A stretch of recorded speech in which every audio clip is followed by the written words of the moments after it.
आंखें दान कर दी तो मुझे लगा ये मेरा कॉम्प्रोमाइज है।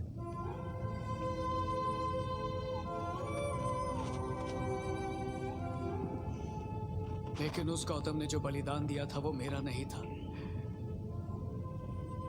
बल्कि यामिनी का था।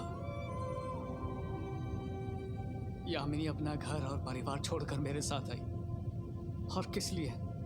सिर्फ मेरे प्यार के लिए। पता नहीं क्यों मैंने उसे पहले की तरह प्यार करना बंद कर दिया, लेकिन वो मेरा माँ की तरह ख्याल रखती रही। और फिर एक दिन सब कुछ खत्म हो गया। मेरी सारी कहानियां और उसमें मौजूद लोगों का सारा कॉम्प्रोमाइज, बलिदान और प्यार की भावना सब उन पलों से प्रेरित है जो मैंने यामिनी के साथ बिताए। इस किताब पर जो लिखा है वर्ल्ड फेमस लवर, वो मैं नहीं हूं, यामिनी है मेरे लिए वर्ल्ड फेमस लवर। यामिनी है। अब मेरी बस एक ही ख्वाहिश है कि वो जहां भी रहे खुश रहे। Thank you.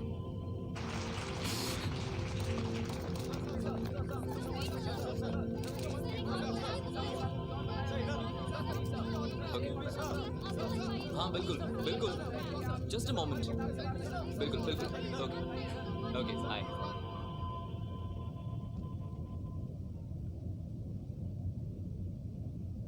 हाय गौतम।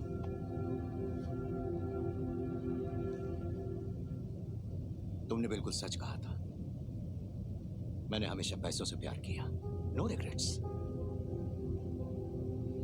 पैसों के पीछे भागते भागते मैंने कभी अपनी बीमार बीवी का भी ध्यान नहीं रखा, उसे बचा नहीं पाया मैं। उस दर्द का तो हकदार मैं अपने को मानता हूं, लेकिन ये जो दर्द तुम लोगों ने मुझे दिया, इसका मैं जिम्मेदार नहीं हूं। मैं तुम्हें ये बताने नहीं आया हूं कि मैं बदल गया हूं या फिर मैं तुम्हारे प्यार को समझता हूं। मैं तो बस इस दर्द से छुटकारा पाने में तुम्हारी मदद मांगने आया हूं। जैसे ही उसे पता चला कि तुम्हें जेल हुई है, उससे बर्दाश्त नहीं हुआ और उसने शादी के लिए मना कर दिया।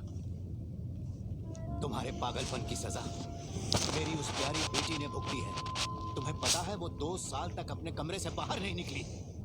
ये 2 साल उसने रोते हुए उस कमरे में बिताए। उसका कोई गुनाह नहीं था, सिर्फ ये सजा भुगती है उसने। दरअसल मेरी बेटी के अंदर तुमसे मिलने के लिए हिम्मत नहीं बची थी।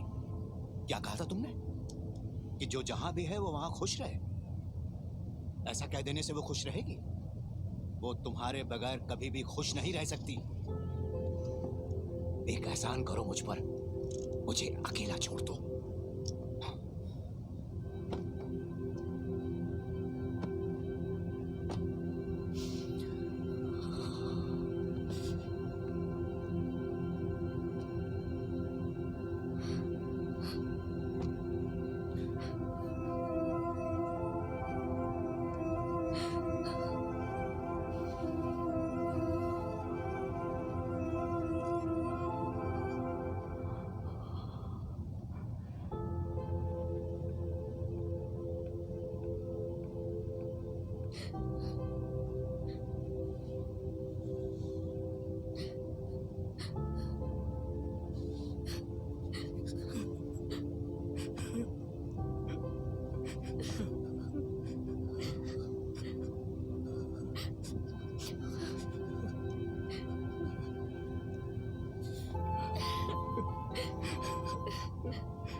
सॉरी यामिनी, मैंने तुम्हें आज तक जितना भी दर्द दिया है उसे मिटाकर अब जिंदगी में सिर्फ प्यार भरना चाहता हूँ।